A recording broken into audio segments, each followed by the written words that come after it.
하윤아, 우리 하윤이 맞지? 아내가 쓰러진 날 응급실에서 만난 담당 약사에게 민호가 내뱉은 첫 마디였습니다. 약사는 당황한 듯이 낯선 남자를 쳐다볼 뿐이었습니다. 이게 도대체 무슨 일일까요? 오늘의 사연 시작하겠습니다. 지금 제 채널은 신생 채널입니다. 여러분이 저의 특별한 첫 구독자가 되어주세요. 민호 씨 빨리요. 구급차 사이렌 소리가 귓가를 찢었어요. 강민호는 아내 지영의 손을 꽉 붙잡았습니다. 그녀의 손은 얼음처럼 차가웠어요. 서울대학병원 응급실 자동문이 열렸습니다. 차가운 소독약 냄새가 코를 찔렀어요. 형광등 불빛이 너무 밝았습니다. 민호의 눈이 아팠어요. 지영은 들것에 누워 있었습니다. 얼굴이 하얗게 질려 있었어요. 입술은 파랗게 변해 있었습니다. 심장 박동이 불규칙합니다. 간호사의 목소리가 급했어요. 민호는 다리에 힘이 풀렸습니다. 하지만 지영의 손을 놓을 수 없었어요. 보호자분은 여기서 기다려주세요. 의료진이 지영을 안쪽으로 밀고 갔습니다. 민호는 그 자리에 멍하니 서 있었어요. 손바닥에는 지영의 체온만 남아 있었습니다. 대기실 의자에 앉았습니다.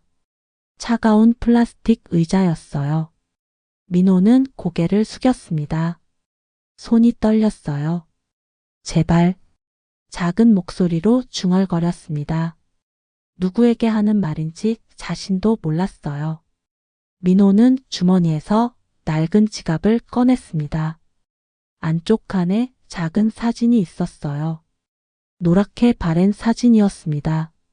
사진 속에는 5살 여자아이가 웃고 있었어요. 분홍색 원피스를 입고 있었습니다. 목에는 작은 펜던트를 걸고 있었어요.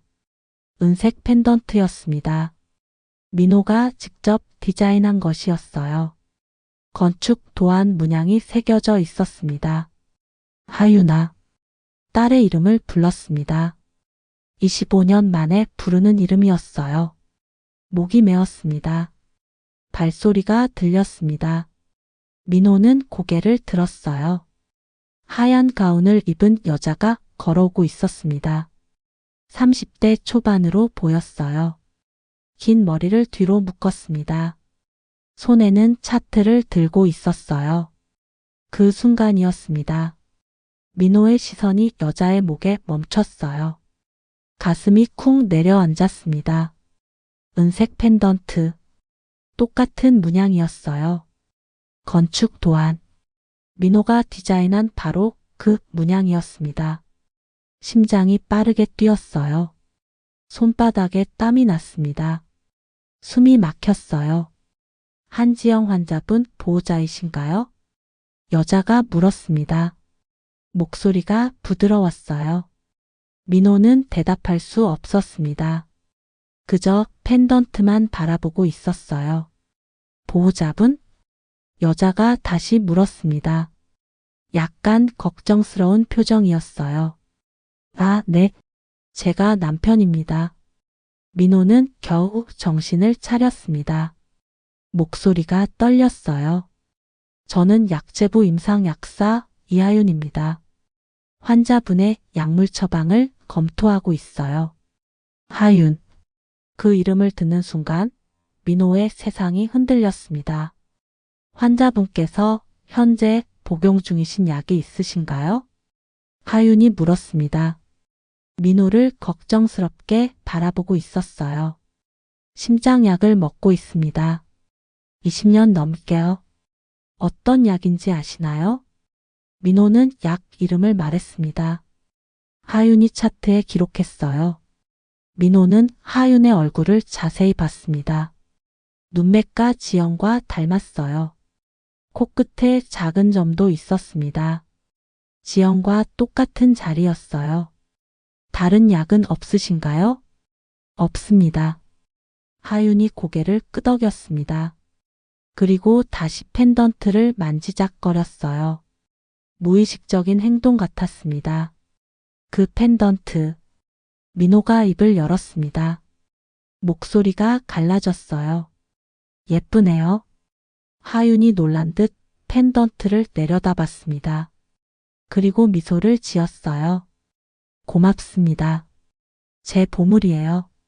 어디서 구하셨어요? 질문이 너무 직접적이었을까요? 하윤이 잠깐 망설였습니다. 잘 모르겠어요. 어릴 때부터 가지고 있었거든요. 제가 입양됐거든요. 양부모님께서 이걸 가지고 있었다고 하셨어요. 입양. 그 단어가 민호의 가슴을 때렸습니다. 언제 입양되셨어요? 25년 전이요. 제가 5살 때요. 민호의 손이 떨렸습니다. 25년 전. 5살. 모든 게 맞아떨어졌어요. 환자분은 곧 일반 병실로 옮기실 거예요. 약물 반응을 지켜봐야 해서요. 걱정하지 마세요. 하윤이 따뜻하게 말했습니다. 그리고 돌아서 걸어갔어요. 민호는 그 뒷모습을 바라봤습니다. 걸음걸이까지 지영과 닮았어요. 병실로 옮겨진 지영은 잠들어 있었습니다. 민호는 침대 옆 의자에 앉았어요. 아내의 손을 잡았습니다. 지영아. 작은 목소리로 불렀습니다. 우리 딸을 찾은 것 같아. 지영은 대답하지 않았어요. 그저 고르게 숨을 쉬고 있었습니다. 민호는 창밖을 봤습니다. 해가 지고 있었어요. 하늘이 붉게 물들었습니다. 25년 전 그날이 떠올랐어요. 어린이날이었습니다. 아침부터 하윤이는 신이 나 있었어요. 분홍색 원피스를 입고 방 안을 빙글빙글 돌았습니다. 아빠, 오늘 놀이공원 가는 거지? 그럼 우리 공주님? 민호는 웃으며 대답했어요. 하윤이를 안아 올렸습니다.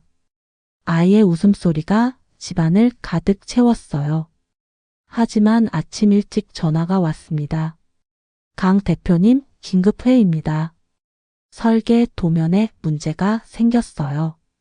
동료 건축가 한상윤의 목소리였어요. 급했습니다. 지금요? 오늘은 가족과 약속이 있는데 대형 프로젝트예요. 지금 안 오시면 큰일 납니다. 민호는 고민했습니다. 프로젝트는 중요했어요. 하지만 하윤이와의 약속도 소중했습니다. 미안해, 하윤아. 아빠가 급한 일이 생겼어. 엄마랑 먼저 가 있어. 아빠는 회의 끝나고 바로 갈게. 하윤이의 얼굴이 어두워졌어요. 하지만 곧 억지로 웃었습니다. 알았어, 아빠. 빨리 와. 그게 마지막이었어요. 지영과 하윤이는 놀이공원으로 갔습니다. 민호는 회의실로 향했어요. 그런데 이상했습니다.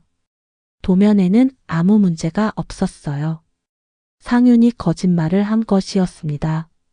왜 이런 거짓말을 한 거요? 민호가 화를 냈습니다. 하지만 상윤은 이상하게 웃기만 했어요. 오후 4시 지영에게서 전화가 왔습니다. 여보, 하윤이가 없어졌어. 세상이 무너졌습니다. 민호는 미친 듯이 놀이공원으로 달려갔어요. 경찰이 와 있었습니다. 지영은 울고 있었어요. 잠깐, 정말 잠깐만 솜사탕 사러 갔는데 돌아왔더니 하윤이가 없었어. 전국적인 수색이 시작됐습니다. 민호는 거액의 현상금을 걸었어요. 하지만 하윤이는 나타나지 않았습니다. 1년, 2년, 5년. 시간이 흘렀어요. 지영은 심장병을 앓기 시작했습니다. 딸을 잃은 충격이었어요. 민호는 일에 대한 열정을 잃었습니다. 더 이상 건물을 설계할 수 없었어요. 결국 10년 전 모든 걸 정리했습니다. 은퇴했어요. 지영을 돌보는 것만 생각했습니다. 하지만 하윤이를 찾는 건 멈추지 않았어요. 매년 신문에 광고를 냈습니다. 희망은 점점 사라졌지만요. 그런데 오늘 25년 만에 딸을 본 것 같았습니다. 민호는 주머니에서 휴대폰을 꺼냈어요. 오래된 연락처를 찾았습니다. 박 형사님, 저 강민호입니다. 강 대표님, 오랜만입니다. 도움이 필요합니다. DNA 검사를요. 비밀로 해주실 수 있나요? 잠시 침묵이 흘렀어요. 알겠습니다. 준비하겠습니다. 전화를 끊었습니다. 민호는 깊은 숨을 쉬었어요. 창밖으로 별이 보였습니다.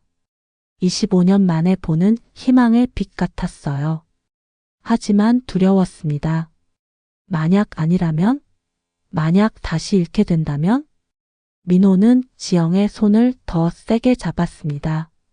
그리고 조용히 기도했어요. 제발, 이번에는 제발. 3일 후 박 형사에게서 전화가 왔습니다. 민호는 병원 복도에서 전화를 받았어요. 손이 떨렸습니다. 결과가 나왔습니다. 형사의 목소리가 무거웠어요. 민호의 심장이 쿵쾅거렸습니다. 부녀관계 확률 99.7%입니다. 그 약사 선생님이 따님이 맞습니다. 세상이 멈췄어요. 민호는 벽에 기대어 섰습니다. 다리에 힘이 풀렸어요. 눈물이 주르륵 흘러내렸습니다. 정말인가요? 네, 확실합니다. 전화를 끊었습니다. 민호는 그 자리에 주저앉았어요. 바닥이 차갑게 느껴졌습니다. 25년 만이었어요. 딸을 찾았습니다. 하지만 기쁨과 함께 무언가가 가슴을 짓눌렀어요. 이제 어떻게 해야 할까요? 하윤에게 말해야 할까요? 민호는 천천히 일어섰습니다. 병실로 향했어요. 지영은 창가에 앉아 있었습니다. 많이 좋아진 모습이었어요. 민호를 보고 미소 지었습니다. 어디 갔다 왔어요? 잠깐 바람 쐬러. 민호는 지영 옆에 앉았어요. 아내의 손을 잡았습니다. 지영아, 결과가 나왔어. 하윤이가 맞아. 우리 딸이야. 지영의 눈이 커졌어요. 손이 떨리기 시작했습니다. 정말? 정말이야? 응. DNA 검사 결과가 나왔어. 지영이 울기 시작했어요. 소리 없이 눈물만 흘렀습니다. 민호도 함께 울었어요. 두 사람은 한참을 그렇게 울었습니다. 그런데 민호 씨, 지영이 눈물을 닦으며 말했어요. 하윤이한테 말할 거예요? 민호는 대답하지 못했습니다. 그것이 문제였어요. 아직은 아니야. 준비가 필요해. 지영이 고개를 끄덕였습니다. 하지만 눈빛은 슬펐어요. 그날 저녁 민호는 병원 카페테리아에 있었습니다. 커피를 마시고 있었어요. 여기 앉아도 될까요? 뒤돌아보니 여자가 서 있었어요. 50대 중반쯤 보였습니다. 부드러운 인상이었어요. 네, 그러세요. 여자가 앉았습니다. 그리고 조심스럽게 말했어요. 저는 서은미라고 합니다. 하윤이 어머니예요. 민호의 가슴이 철렁했어요. 아, 안녕하세요. 저는 한지영 환자 남편입니다. 은미가 민호를 유심히 봤어요. 눈빛이 날카로웠습니다. 하윤이를 자꾸 지켜보시더라고요. 왜 그러시는지 여쭤봐도 될까요? 민호는 당황했어요. 들켰습니다. 그냥 아내를 잘 돌봐주셔서요. 정말 그것뿐인가요? 침묵이 흘렀어요. 민호는 대답할 수 없었습니다. 은미가 한숨을 쉬었어요. 그리고 부드럽게 말했습니다. 하윤이가 요즘 힘들어해요. 옛날 친구 때문에요. 친구요? 네, 박태준이라고 어릴 때부터 함께 자란 오빠 같은 친구예요. 은미가 천천히 이야기를 시작했어요. 하윤이가 7살 때였습니다. 새로 이사한 동네에서 태준을 만났어요. 태준은 1살 위였습니다. 너 혼자 있구나. 같이 놀래? 태준의 첫 마디였어요. 하윤이는 그때 외로웠습니다. 입양됐다는 사실 때문에 친구 사귀기가 어려웠어요. 태준은 달랐습니다. 하윤이를 특별하게 대해줬어요. 내가 누구 자식인지는 중요하지 않아. 내가 어떤 사람인지가 중요한 거지. 태준의 말이었어요. 하윤이는 그 말에 위로를 받았습니다. 두 사람은 함께 자랐어요. 초등학교, 중학교, 고등학교까지 같은 학교를 다녔습니다. 고등학교 2학년 때였어요. 하윤이는 자신의 감정이 변했다는 걸 알았습니다. 태준을 볼 때마다 가슴이 두근거렸어요. 태준도 마찬가지였습니다. 두 사람은 서로 좋아하고 있었어요. 그런데 그해 여름 전학생이 왔습니다. 최우진. 우진은 키가 크고 잘생겼어요. 비싼 옷을 입고 다녔습니다. 아버지가 유명한 변호사였거든요. 우진은 첫날부터 하윤에게 관심을 보였어요. 너 이름이 뭐야? 이하윤이요. 예쁜 이름이네. 나랑 친구하자. 하윤은 별로였어요. 우진의 눈빛이 불편했습니다. 하지만 우진은 포기하지 않았어요. 매일 하윤을 따라다녔습니다. 비싼 선물을 보냈어요. 나랑 사귀자. 내가 뭐든지 다 사줄게. 하윤은 매번 거절했습니다. 마음에는 태준이 있었으니까요. 우진은 점점 집착하기 시작했어요. 거절당할수록 더 심해졌습니다. 어느 날 방과 후였어요. 하윤이 혼자 집에 가고 있었습니다. 이하윤. 우진이 나타났어요. 얼굴이 붉게 달아올라 있었습니다. 왜 나는 안 돼? 박태준이 뭐가 좋아? 우진아, 그냥 가자. 나는 내 마음을 받을 수 없어. 싫어. 우진이 하윤의 팔을 잡았어요. 강하게 잡았습니다. 아팠어요. 놓아줘. 대답해. 내가 뭐가 부족해? 그때 태준이 나타났어요. 그만해. 하윤이한테 손 떼. 태준의 목소리는 차가웠어요. 우진과 하윤 사이에 섰습니다. 내가 뭔데 끼어들어? 우진이 소리쳤어요. 그리고 태준을 밀쳤습니다. 태준은 참았어요. 하지만 우진이 다시 하윤에게 다가가려고 했습니다. 제발 그만해. 태준이 우진을 막았어요. 두 사람이 몸싸움을 했습니다. 순간 우진이 뒤로 넘어졌어요. 계단이었습니다. 우진은 계단 아래로 굴러 떨어졌어요. 주변 사람들이 비명을 질렀어요. 하윤은 얼어붙었습니다. 우진은 천천히 일어났어요. 머리에서 피가 조금 났습니다. 하지만 괜찮아 보였어요. 우진이 태준을 노려봤어요. 눈빛이 무서웠습니다. 너 이거 가만 안 둘 거야. 두고 봐. 그날 밤 경찰이 왔습니다. 태준을 찾아왔어요. 폭행 혐의로 고소당했습니다. 우진의 아버지가 나선 것이었어요.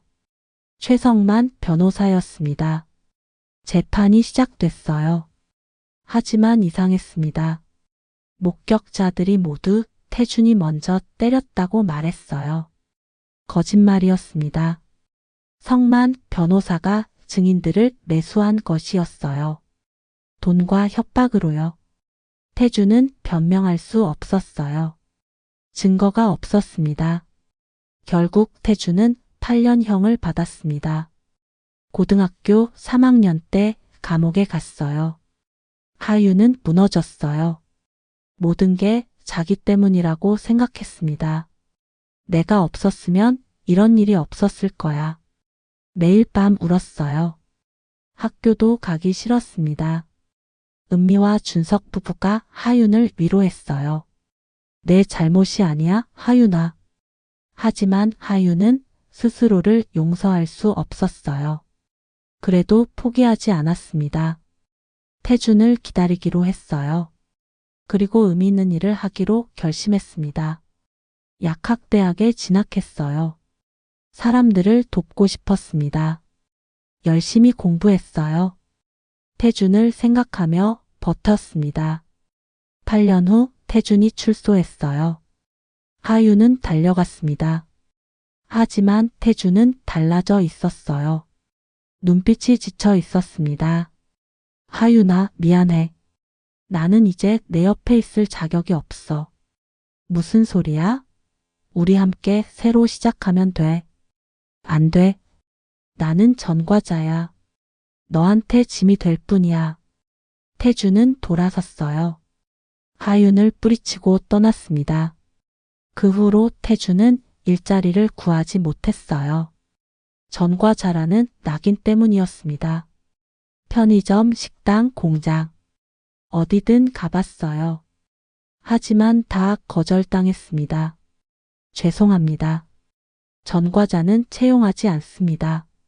똑같은 대답이었어요. 태준은 점점 지쳐갔습니다. 결국 제대로 된 집도 구하지 못했어요. 낡은 고시원에서 살았습니다. 하윤은 몰래 태준을 도우려 했어요. 돈을 보내고 옷을 사줬습니다. 하지만 태준은 받지 않았어요. 자존심이 있었습니다. 나 때문에 내가 힘들어하는 게 싫어. 제발 날 잊어줘. 하윤은 울었어요. 하지만 포기할 수 없었습니다. 은미의 이야기가 끝났어요. 카페테리아는 조용했습니다. 민호는 가슴이 아팠어요. 딸이 이런 고통을 겪고 있었다니? 그래서 요즘 하윤이가 많이 힘들어해요. 태준이를 돕고 싶은데 방법이 없거든요. 은미가 한숨을 쉬었어요. 민호는 생각했습니다. 태준, 딸이 사랑하는 사람이었어요. 그를 도와야 했습니다. 제가 도울 수 있을까요?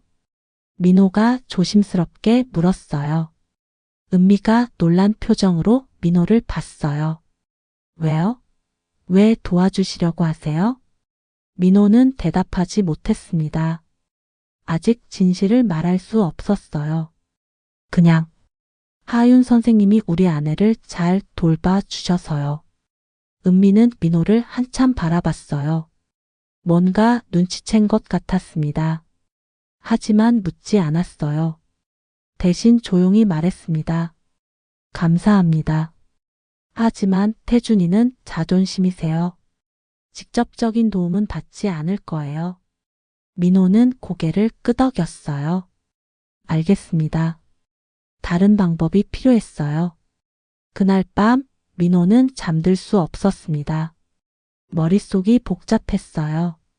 딸을 찾았어요. 하지만 딸은 고통받고 있었습니다. 딸이 사랑하는 사람도 힘들어하고 있었어요. 민호는 결심했습니다. 태준을 도와야 했어요. 그것이 딸을 돕는 길이었습니다. 그리고 언젠가 준비가 되면 하윤에게 진실을 말할 것이었어요. 조금만 기다려라, 하윤아. 아빠가 다 괜찮게 만들어줄게. 민호는 창밖을 바라보며 중얼거렸습니다. 별이 반짝이고 있었어요. 희망의 빛처럼 보였습니다. 민호는 태준이 사는 곳을 찾아냈습니다. 서울역 근처 낡은 고시원이었어요. 건물은 오래되어 벽이 금이 가 있었습니다. 페인트가 벗겨진 간판이 바람에 삐걱거렸어요. 민호는 건물 앞에 섰습니다. 가슴이 답답했어요. 건물주를 만났습니다. 60대 할머니였어요. 3층 끝방에 사는 청년 말씀이세요? 착한 애예요. 월세를 밀린 적이 한 번도 없어요.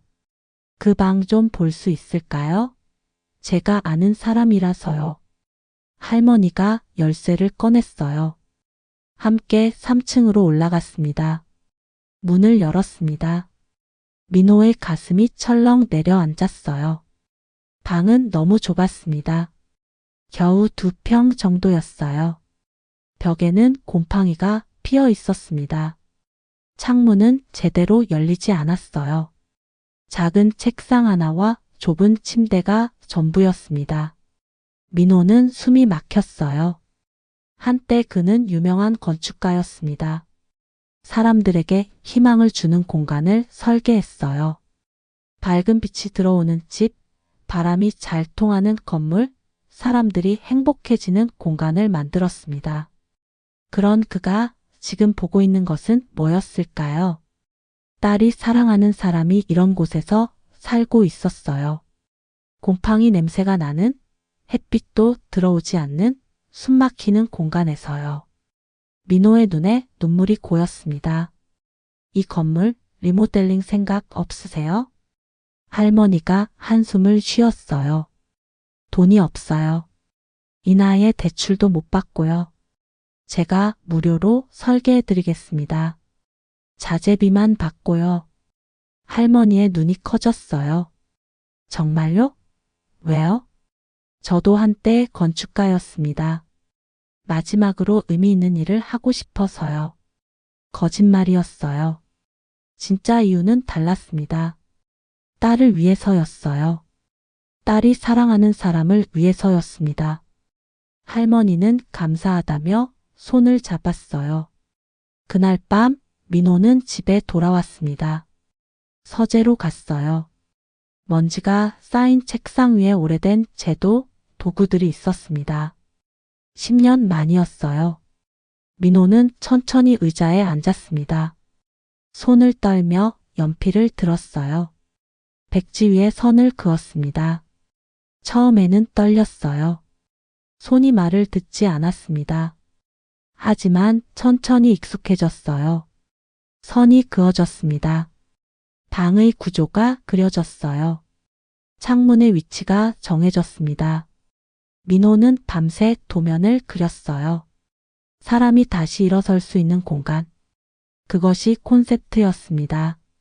자연광이 들어오는 큰 창문. 공기가 잘 통하는 환기 시스템. 효율적인 동선. 그리고 작은 희망의 요소들. 태준의 방에는 특별한 것을 추가했어요. 책상 옆에 작은 선반을 설계했습니다. 관엽식물을 놓을 수 있는 선반이었어요. 식물을 키우다 보면 희망이 생길 거야. 민호는 중얼거렸습니다. 새벽 4시 설계가 끝났어요. 민호는 도면을 내려다봤습니다. 완벽했어요. 10년 만에 그린 설계였지만 손끝의 감각은 살아 있었습니다. 가슴이 뜨거웠어요. 오랫동안 잊고 있던 감정이었습니다. 다음 날 공사가 시작됐어요. 태주는 공사 기간 동안 임시 숙소로 옮겼습니다. 할머니가 1층 빈 방을 빌려줬어요.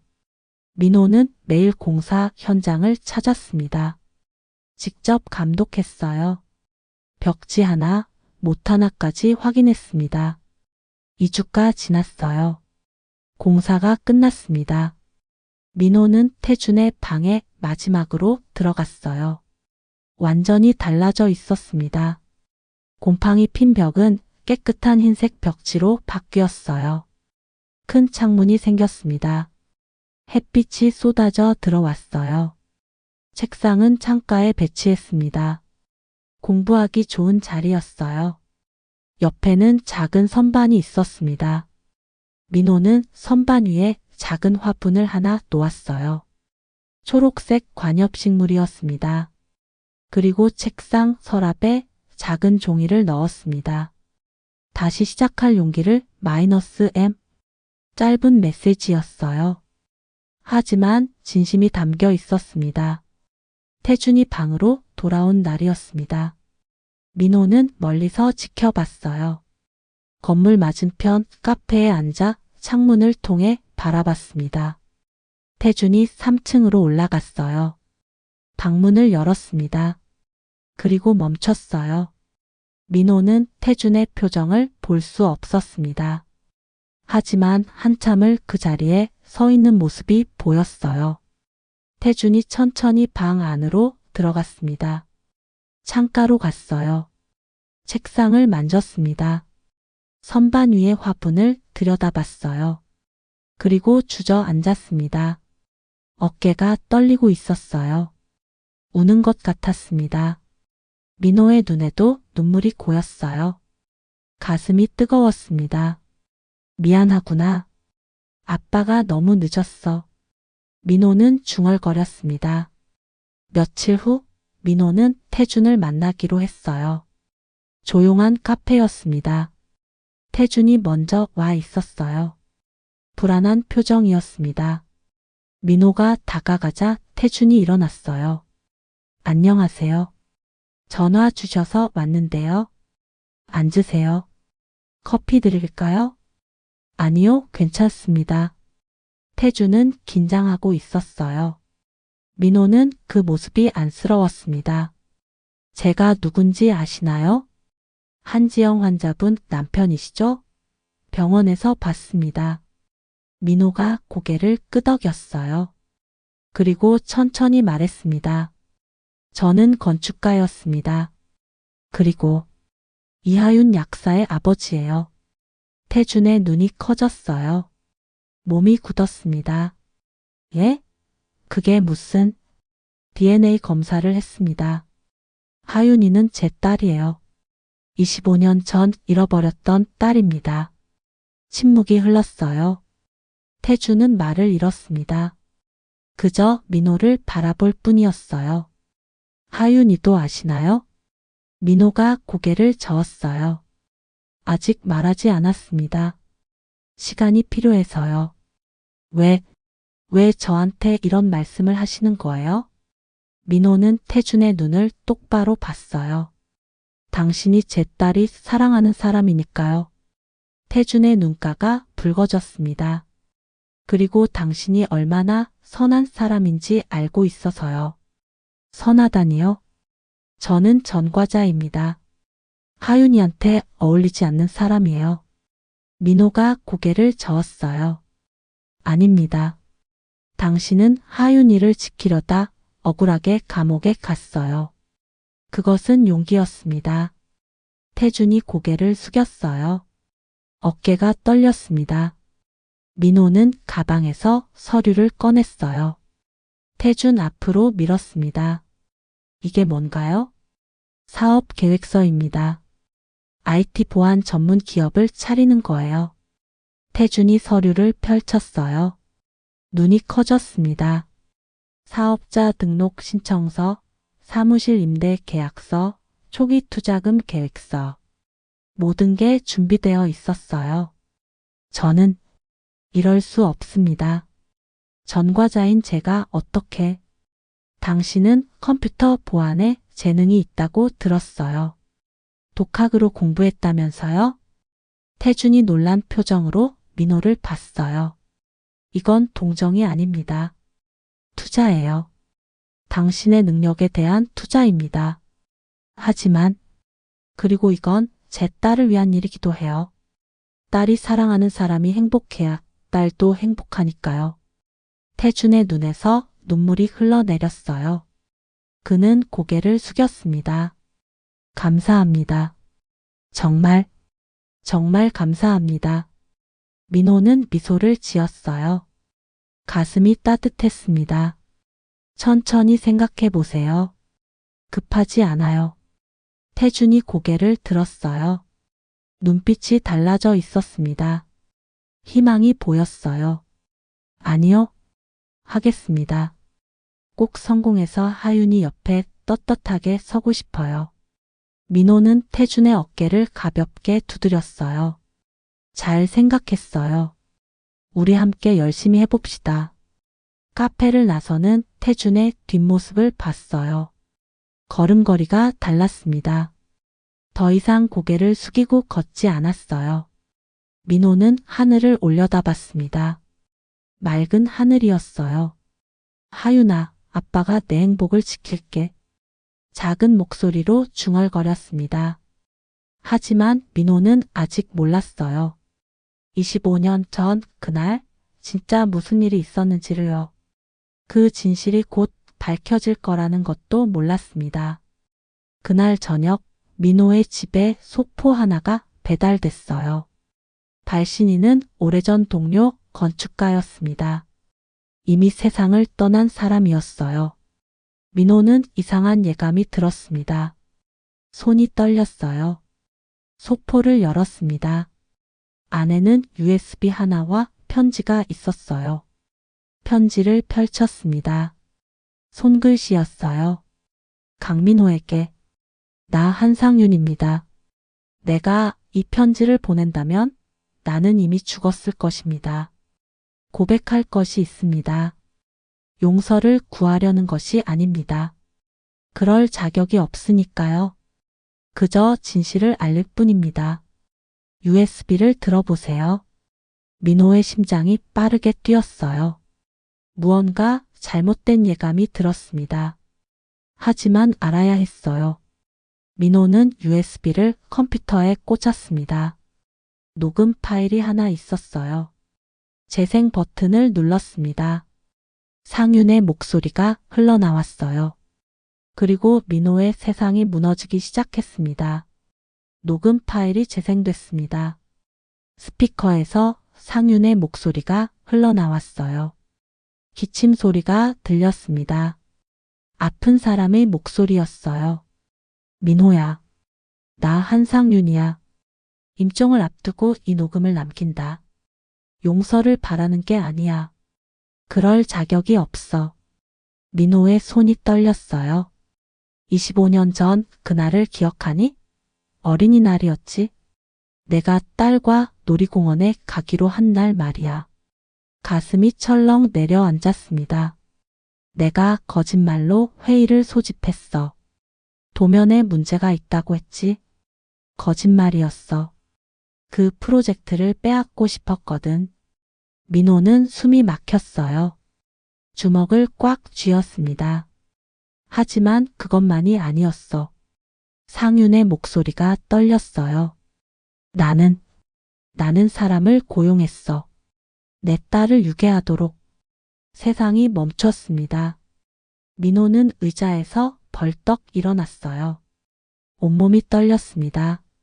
내가 정신적으로 무너지면 프로젝트를 포기할 거라고 생각했어.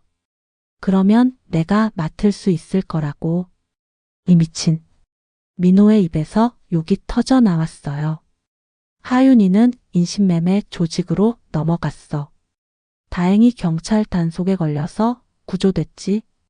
하지만 기억을 잃었더라고. 그래서 고아원으로 보내졌어. 민호는 벽을 쳤어요. 주먹이 아팠습니다. 하지만 마음이 더 아팠어요. 그리고 하나 더 말해야 할 게 있어. 상윤의 목소리가 계속됐어요. 변호사 최성만. 그 사람이 나를 도와줬어. 증거를 없애줬지. 돈을 받고. 최성만. 그 이름을 듣는 순간 민호의 머릿속이 복잡해졌어요. 최성만은 우진의 아버지였습니다. 태준을 감옥에 보낸 바로 그 변호사였어요. 미안하다, 민호야. 정말 미안해. 나는 지옥에 가도 싸. 녹음이 끝났습니다. 민호는 바닥에 주저앉았어요. 온몸에 힘이 빠졌습니다. 25년 동안 자신을 괴롭혔던 죄책감, 딸을 지키지 못한 미안함, 모든 게 상윤의 계획이었어요. 그리고 최성만이 그 범죄를 도왔습니다. 민호의 눈에서 눈물이 흘러내렸어요. 하지만 슬픔만은 아니었습니다. 분노도 있었어요. 민호는 천천히 일어났습니다. 휴대폰을 들었어요. 박 형사에게 전화를 걸었습니다. 형사님, 급한 일입니다. 만나야 해요. 1시간 후 민호는 조용한 술집에서 형사를 만났어요. 무슨 일이세요? 얼굴이 안 좋으신데요? 민호는 USB를 건넸습니다. 들어보세요. 25년 전 제 딸 유괴 사건의 진실입니다. 형사가 노트북으로 파일을 들었어요. 표정이 점점 굳어졌습니다. 이건 증거로 쓸 수 있습니다. 최성만을 조사해 주세요. 25년 전 증거인멸, 그리고 지금 태준군을 괴롭히는 것까지. 형사가 고개를 끄덕였어요. 알겠습니다. 철저히 조사하겠습니다. 민호는 집으로 돌아왔습니다. 하지만 잠들 수 없었어요. 머릿속이 복잡했습니다. 하윤에게 이 사실을 말해야 할까요? 아니면 숨겨야 할까요? 새벽 3시 민호는 결심했습니다. 말해야 했어요. 진실을 숨기고 싶지 않았습니다. 다음 날 오후 병원에서 급한 연락이 왔어요. 한지영 환자분 상태가 나빠졌습니다. 빨리 오세요.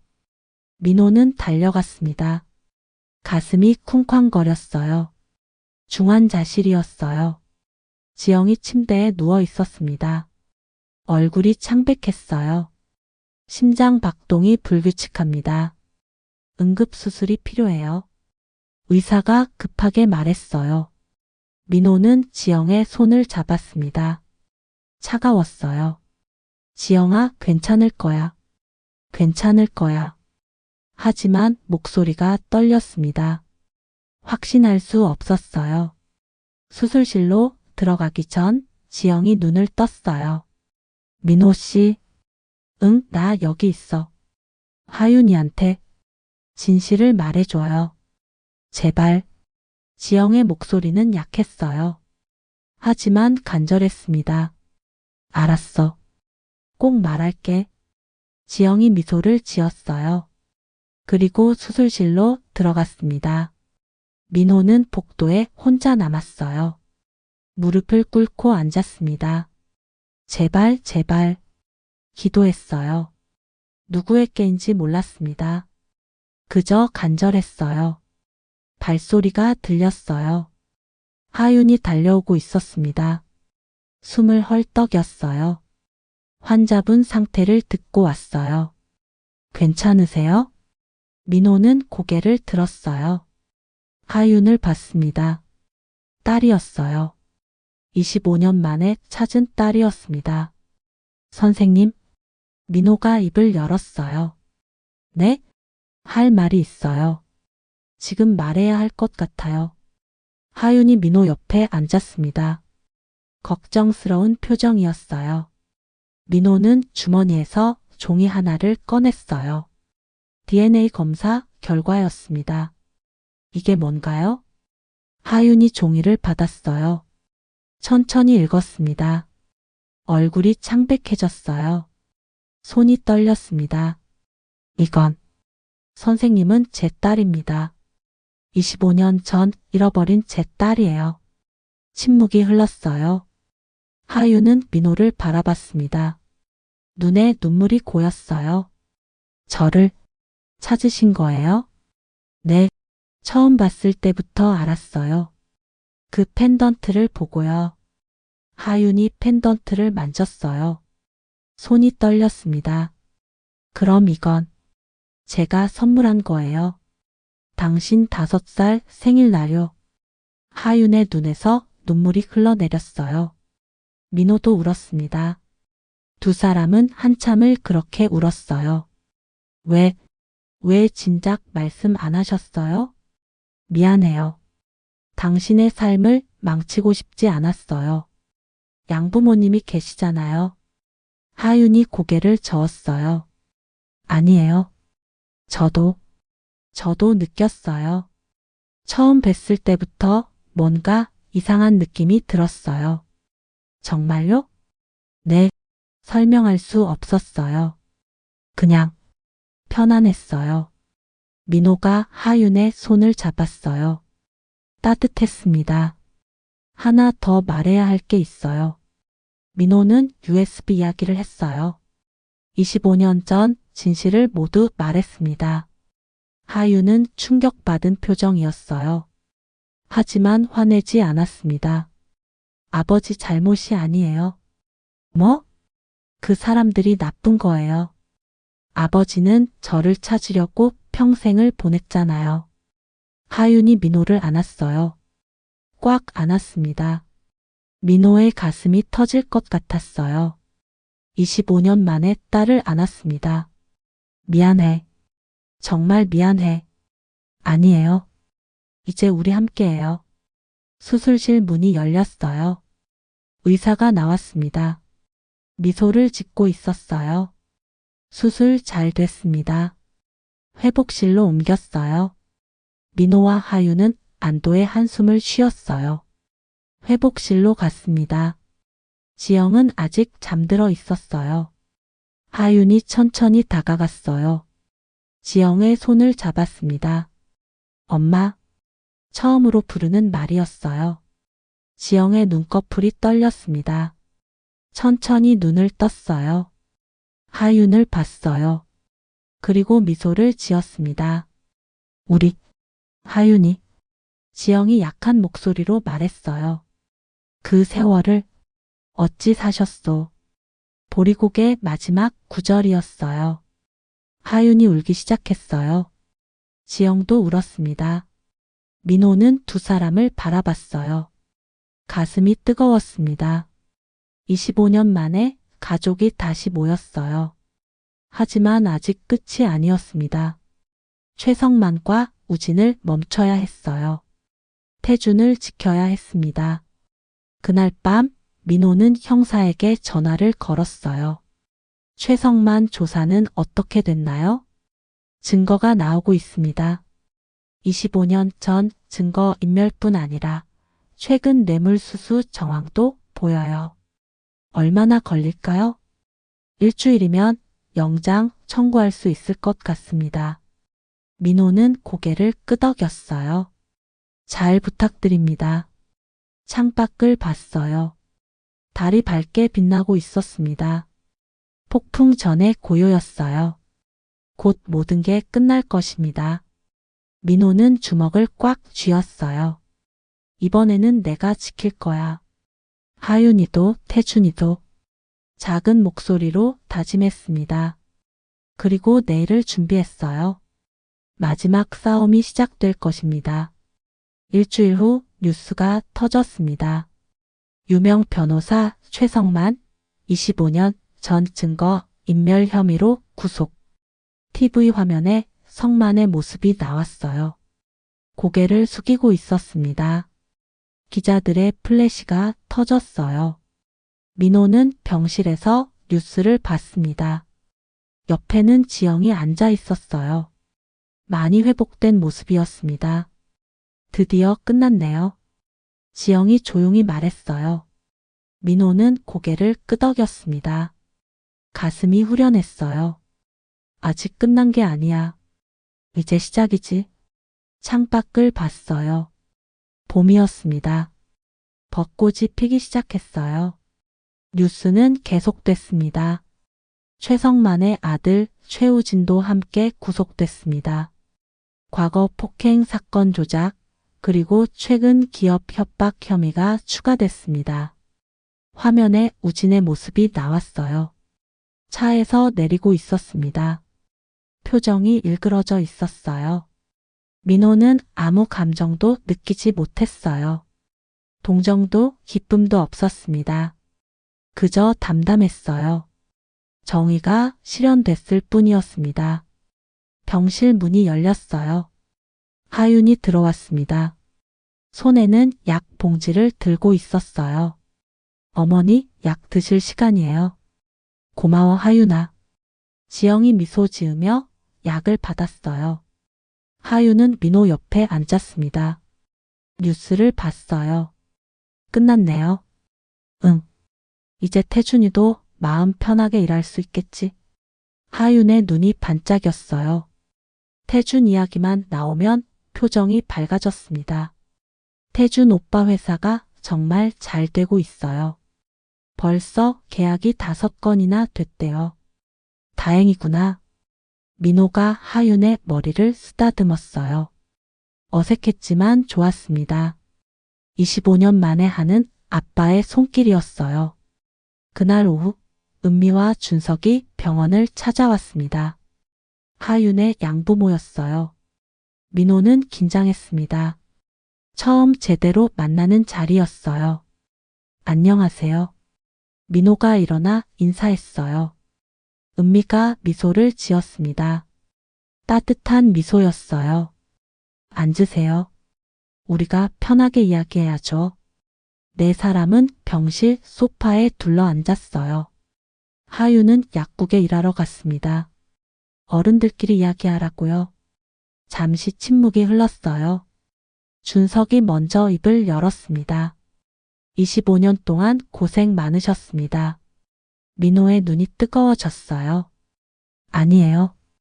오히려 제가 감사드려야죠. 하윤이를 이렇게 훌륭하게 키워주셔서. 은미가 고개를 저었어요. 우리가 한 게 아니에요. 하윤이가 스스로 잘 자란 거예요. 아니에요. 부모의 사랑이 있었기에 가능한 일이었죠. 민호의 목소리가 떨렸어요. 하윤이를 빼앗으려는 게 아닙니다. 그냥 제 삶의 일부가 되고 싶을 뿐이에요. 은미가 민호의 손을 잡았어요. 알아요. 우리도 하윤이가 친부모를 만났길 바랐어요. 하윤이는 두 쌍의 부모를 다 사랑할 수 있어요. 민호는 참았던 눈물을 흘렸습니다. 감사합니다. 정말 감사합니다. 준석도 눈시울이 붉어졌어요. 우리 모두 하윤이를 위해 함께 노력해요. 그게 부모잖아요. 네 사람은 한참을 이야기했어요. 하윤의 어린 시절 이야기, 앞으로의 계획, 그리고 태준에 대해서도요. 시간이 흐르면서 어색함이 사라졌습니다. 마치 오래된 친구처럼 편해졌어요. 저녁이 됐습니다. 하윤이 퇴근하고 돌아왔어요. 병실 문을 열고 들어섰습니다. 4명의 부모가 함께 웃고 있는 모습을 봤어요. 하윤의 눈에 눈물이 고였습니다. 행복한 눈물이었어요. 왜 울어? 은미가 물었어요. 그냥 좋아서요. 이렇게 모두 함께 있으니까. 하윤은 다가가 민호를 안았어요. 그리고 지영도 안았습니다. 은미와 준석도 함께 안았어요. 5사람이 하나로 모였습니다. 가족이었어요.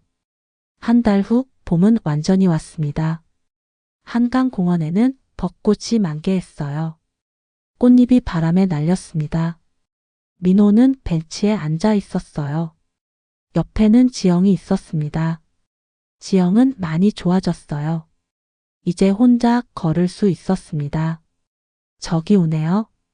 지영이 손가락으로 가리켰어요.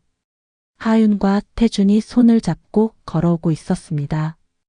뒤에는 은미와 준석도 함께였어요. 모두 민호 앞에 섰습니다. 태준이 한 걸음 앞으로 나왔어요.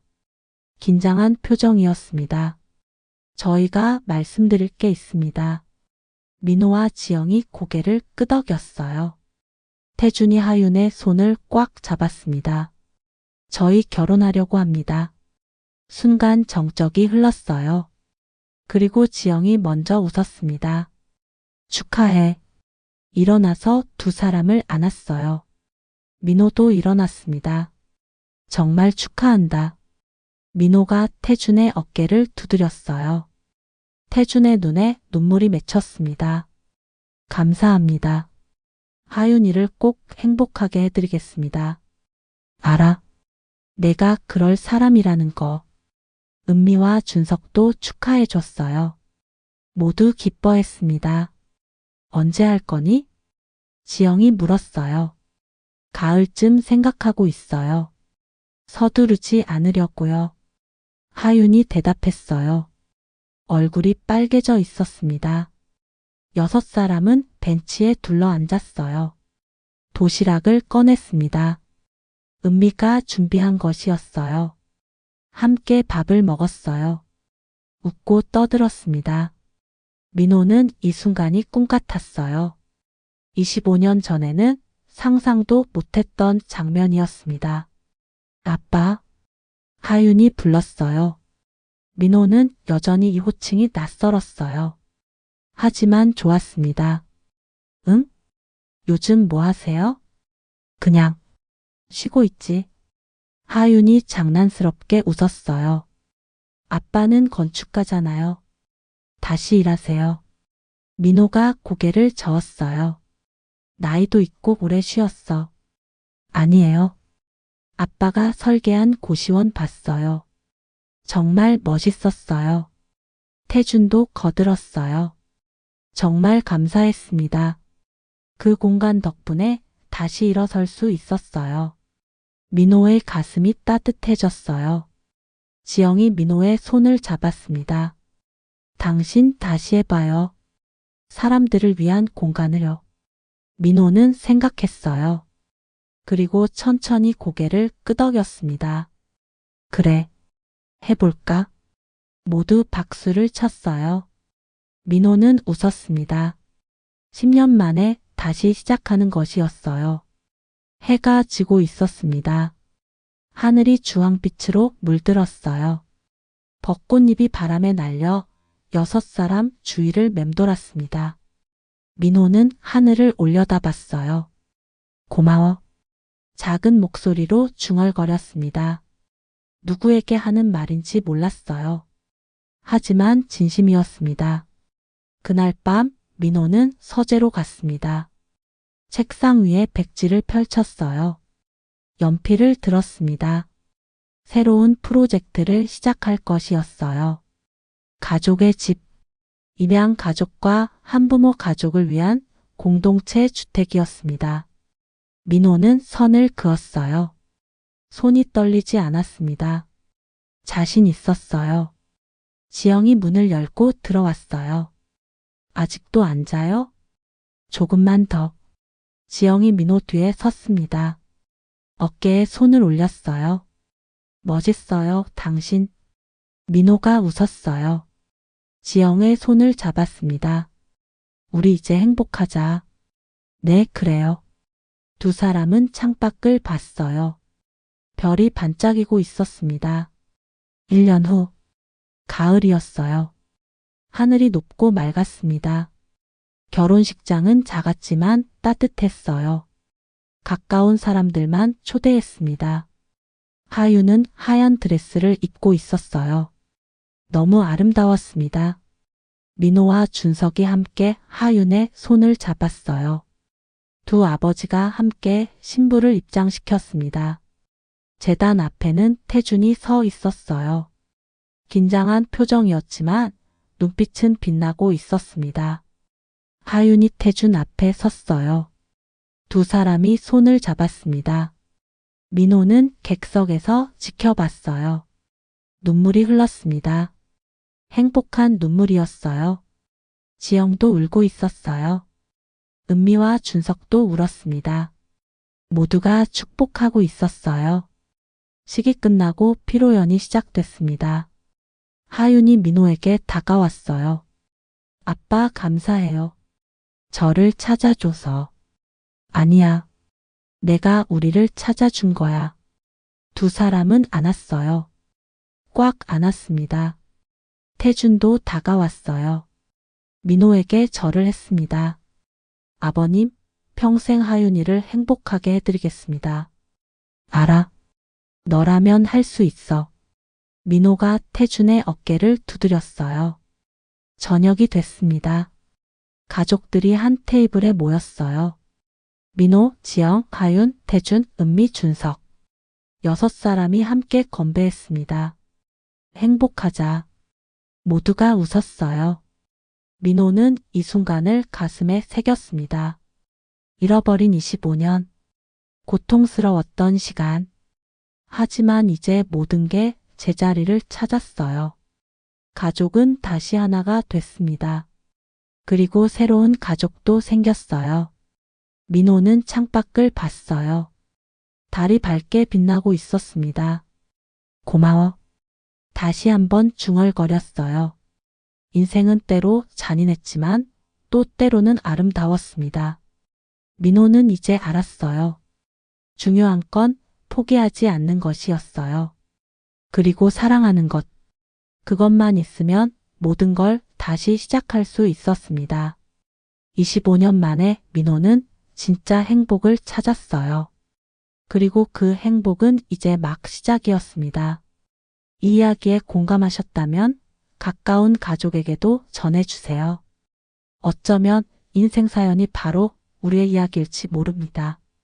구독과 좋아요, 그리고 어디서 보고 계신지 댓글로 남겨주세요. 진심으로 감사합니다.